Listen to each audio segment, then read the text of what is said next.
Vous écoutez Voix de médecin avec le département des Côtes-d'Armor. Qualité de vie, pratiques coordonnées, pôle pluridisciplinaire, venez vivre, partager et exercer dans les Côtes-d'Armor. C'est pas un métier, médecin. C'est quoi? Une espèce de malédiction. Quoi de neuf aujourd'hui, docteur? Mes yeux ne verront pas ce qui s'y passe. Ma langue taira les secrets qui me seront confiés. Voix de médecin, le podcast de témoignages de What's Up Doc qui vous emmène dans l'intimité de l'exercice médical. C'est un des stéréotypes de la neurologie oui, vous faites des diagnostics très complexes, mais vous ne traitez rien. Ce n'est plus une vraie réalité en vrai. Dans certaines surspécialités de la neurologie, on arrive à traiter, à soigner et à bien prendre en charge. Dans celle que moi j'ai choisie, on a moins de marge, mais pour moi, la satisfaction n'est pas tant de guérir, même si c'est mon souhait, mais d'accompagner.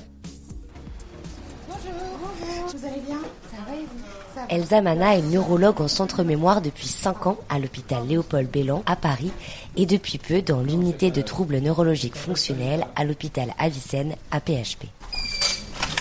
Avec elle, nous avons parlé de sa fascination pour le cerveau, de la maladie d'Alzheimer et du jeu de société Unlock. J'ai choisi d'être médecin très jeune. Le cerveau me fascinait. Je me demandais comment est-ce qu'on arrivait à retenir et avoir des souvenirs. Lorsque je sentais un parfum, comment est-ce que ce parfum me donnait du plaisir ou à l'inverse. Et je me demandais où allaient ces informations dans le cerveau. Et je n'ai pas toujours su que je voulais être neurologue, j'ai toujours su que je voulais aborder le cerveau d'une manière ou d'une autre. Il y a la psychiatrie qui m'attirait aussi parce que je me disais la tristesse, la joie, mais ça en étant enfant on se dit mais pourquoi est-ce que je suis triste? Pourquoi est-ce que les gens sont heureux? Au fur et à mesure, en arrivant au lycée, je commençais à voir que le cerveau en tant qu'organe est quand même passionnant et je voulais vraiment comprendre cet organe-là. Bon, déjà, dites-moi comment ça va. Écoutez, ça va mieux, ça va un petit peu mieux. Donc j'ai aussi repris le travail après 4 ans d'absence. Voilà. C'est un grand pas. Donc il a fallu se remettre. Je vous dis pas que c'est facile au niveau de l'attention, au niveau de la concentration. Mais petit à petit, ça revient.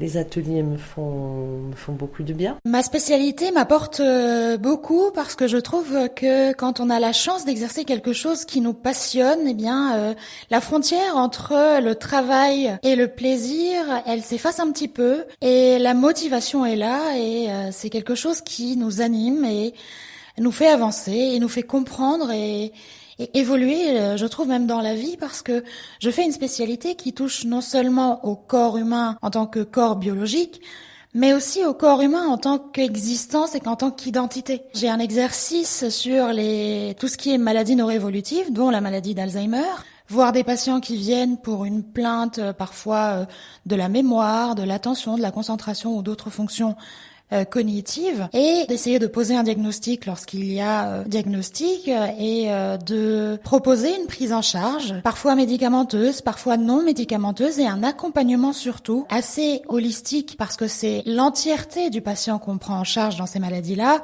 pas seulement le symptôme mais aussi tout ce qui vient autour de l'autonomie, à la santé mentale, etc. Et d'avancer aussi sur la recherche dans ces maladies parce qu'on sait aujourd'hui que c'est quelque chose qui est en marche. J'aimais pas les jeux, si ce n'est jouer avec mes petits-enfants. Et du coup, je me suis mis à démobiler, à des jeux, à avoir envie d'acheter justement, parce que comme mon petit-fils aussi a des troubles de l'attention, oui. Donc du coup, ça m'a stimulée pour faire aussi des choses avec lui. C'est très bien. Et vous savez, ce qu'on disait... Parce que c'est à la fois pour moi et pour eux, et je leur ai dit qu'on ferait tous ensemble des parties et tout, et comme ils veulent m'aider aussi, et voilà. De toute façon, on est l'une des seules consultations qui propose des jeux de société. Hein. Vous n'irez pas chez des médecins qui vont vous dire allez jouer. Non, mais j'étais assez surprise et... Oui. Et c'est vrai que c'est pas évident, c'est pas toujours évident. Le rapport au corps en neurologie, il est très particulier. On est une des spécialités qui a l'examen clinique le plus long parce que on est une spécialité où on commence par observer le patient et ça c'est parfois quelque chose que les autres ne comprennent pas. C'est-à-dire que des fois on demande aux patients de les filmer parce que on va regarder comment le patient marche, comment le patient se déplace, comment le patient exprime des éléments sur son visage. Donc il y a un examen clinique qui peut durer une demi-heure, voire 40 minutes. Ce que je trouve moi particulièrement passionnant, c'est que c'est un peu énigmatique. On va chercher des signes et des symptômes pour essayer de deviner où est la lésion. Et donc on est dans cette démarche de voilà, j'ai trouvé ce signe, je vais chercher celui-là. Si celui-là est là, c'est que je m'oriente un peu plus vers l'hypothèse que j'ai en tête. Ça relève d'une enquête, d'une énigme qu'on essaye de résoudre. Si je devais faire une analogie, c'est une forme de unlock, si vous connaissez. C'est un jeu où il faut ajouter des indices à des indices, etc. et construire une histoire.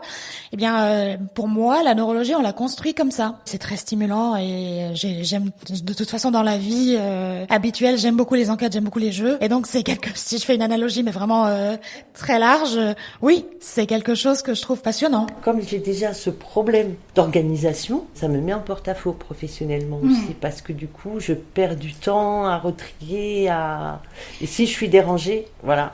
Alors, il faut y aller progressivement. Et comme je vous avais dit, c'est une feuille de route qu'on va construire ensemble. Il y a une amélioration, ça c'est certain. Et bon, ça c'est très bien déjà. Ça c'est certain. Ça c'est très bien. Annoncer une maladie grave et incurable surtout n'est jamais une partie de plaisir, mais parfois le patient est soulagé. Une fois que le mot est là, la peur, l'anticipation, l'anxiété que génère cette incertitude en amont disparaît. Elle laisse place à autre chose.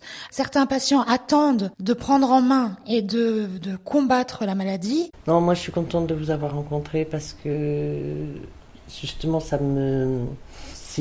pertes de mémoire, ces recherches de mots, je vous l'avais dit, j'étais une mémoire d'éléphant. J'avais une mémoire extraordinaire. Je veux dire, moi, mes leçons, je lisais une fois, je fermais le livre, le lendemain, j'étais au taquet. Je suis la mémoire de la famille. Et là, je flippais parce que je me disais, je suis en train de la perdre. Non. Le test montrait que non, justement. Vous vous en sortez très bien. Et ça se passe très bien. Non. Je suis très émotive, je suis désolée. Il n'y a pas à être désolé quand on est émotif. Au contraire. Ouais, je suis trop sensible, trop émotive. Ce n'est pas un défaut. Ce n'est pas un défaut. Alors, je ne sublime pas non plus une annonce d'une maladie grave. Souvent aussi, il y a cette rupture avec un état antérieur. Le patient, il arrive pensant que sa vie se fait autour de son quotidien tel qu'il le connaît, et il part avec un diagnostic qui est posé, qui a un poids très important. J'ai annoncé en fait une maladie d'Alzheimer à une médecin assez jeune, dans la cinquantaine, qui souhaitait continuer à exercer, mais qui avait un métier où il y avait une prise de risque importante. Et c'est une médecin qui luttait beaucoup pour essayer de maintenir cette activité-là parce qu'elle était passionnée par ce qu'elle faisait. Et j'ai dû lui expliquer que ce n'était plus possible. J'essayais de lui donner des pistes pour transformer l'exercice d'une manière plus simple, plus sécurisante pour elle et pour les patients, mais elle n'était pas ouverte au sujet du tout. J'explique toujours que moi, je ne vous dis pas de changer votre mode de vie, au contraire, je vous donne des clés pour continuer à vivre, pour transformer certains éléments, pour qu'il y ait le moins d'impact sur votre autonomie. Mais tout ce que je vous recommande, c'est de continuer à vivre. La vie ne s'arrête pas après l'annonce. Les premières annonces sont toujours très difficiles et on les emporte avec nous le soir. Parce que on se dit, est-ce que j'ai dit la bonne chose? On revoit notre patient qui parfois va pleurer, parfois ne va pas intégrer l'information, parfois ce sont les aidants qui vont s'effondrer parce que le patient est à un stade où il ne réalise pas vraiment ce qu'on vient d'annoncer. Et parfois les patients, lorsqu'on annonce, ils ont une information qui ne va pas se stocker. Et donc 15 minutes après l'annonce, ils vont nous redemander: et donc, est-ce que j'ai une maladie d'Alzheimer?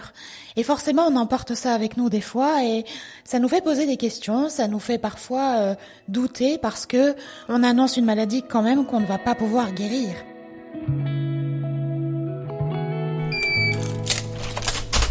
C'est une dame qui est d'origine tunisienne, donc elle parle pas hyper bien le français. Et là, il y a des difficultés de compréhension, je trouve. Il y a beaucoup d'anxiété.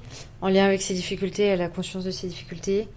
Donc, Ah oui, là, on est passé aux 5 mots. Ouais, ah oui, je passe aux 5 mots. C'est compliqué. C'est un des stéréotypes de la neurologie oui, vous faites des diagnostics très complexes, vous comprenez un peu le cerveau et un peu encore, mais vous ne traitez rien. Ce n'est plus une vraie réalité en vrai. Dans certaines surspécialités de la neurologie, on arrive à traiter, à soigner et à bien prendre en charge. Dans celle que moi j'ai choisie, on a moins de marge. Alors sur les maladies neuroévolutives, il y a quand même une des maladies, c'est la maladie de Parkinson. Et là, on fait pas mal d'évolutions thérapeutiques. La maladie d'Alzheimer, par contre, reste incurable aujourd'hui. Une des très bonnes nouvelles, c'est que tout récemment, l'Agence européenne des médicaments a autorisé sur le marché un traitement qui va pouvoir modifier un petit peu le cours de la maladie. Et donc les choses avancent dans le bon sens. Mais pour moi, la satisfaction n'est pas tant de guérir, même si c'est mon souhait, mais d'accompagner. Elle se plaint de difficultés de mémoire récentes. Par exemple, il y a des oublis de conversation avec ses proches. Elle se plaint de difficultés langagières, donc elle cherche davantage ses mots dans les deux langues, donc à la fois en arabe et en français. Avec, je trouve, moi, des difficultés de compréhension lors de l'entretien. Elle se plaint aussi de difficultés attentionnelles. Parfois, elle sait plus ce qu'elle devait faire. Clairement, il faut plus d'aide, là. Ouais, j'ai questionné, il n'y a pas d'aide ménagère encore, donc ça pourrait être bien que ce soit mis en place pour l'aider au quotidien. Bah oui, je vais aller la voir et voir ce qu'on peut faire. Très bien. Bonjour madame. Le rapport avec les patients, c'est un rapport très identitaire. Je note en général des informations que les patients me racontent pour essayer la fois d'après de leur en parler. C'est une manière d'évaluer par exemple la mémoire sans les mettre en situation de stress et de test. Si le patient, par exemple, arrive avec un livre en consultation, j'ai tendance à leur demander « Ah, ça parle de quoi? Vous êtes où? À quelle page ?» Et si, par exemple, il arrive en m'expliquant que lui suit l'actualité à fond et parle d'une actualité en particulier, la fois d'après, j'essaye de noter quelle actualité il suit pour essayer de voir un petit peu s'il suit toujours cette actualité, si il a des éléments à me raconter. Quand je sais, par exemple, que des patients adorent faire des expositions, je note la veille les expositions en cours et je leur dis « Ah, vous avez vu cette exposition, vous l'avez faite ?» Et ça crée un échange qui me permet à moi d'évaluer la mémoire, le langage, la compréhension d'une manière beaucoup plus facile, beaucoup plus simple, sans mettre le patient en difficulté et surtout en utilisant des éléments qui parlent au patient. Comment ça va aujourd'hui? Ça va. Vous êtes en forme? Tout doucement, tout d'un coup, non.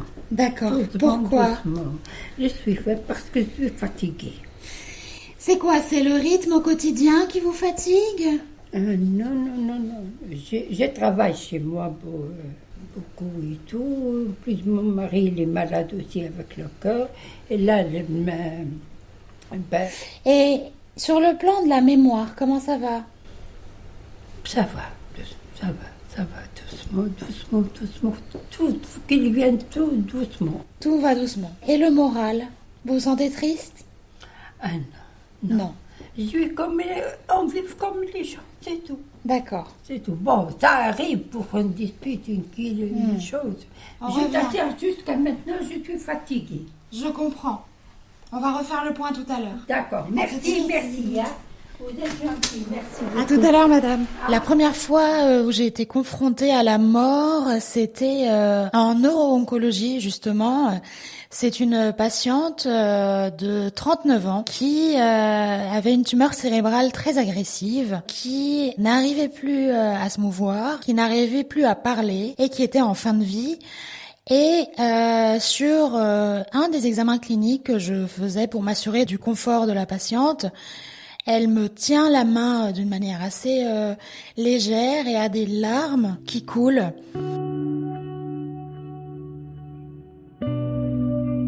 Ce jour-là, j'ai compris que elle était là, alors que elle était, comme je vous disais, dans un état assez sévère sur l'état de conscience et l'état de motricité. Et j'ai gardé ma main en me disant, si elle me tient la main, c'est qu'elle a besoin d'un accompagnement.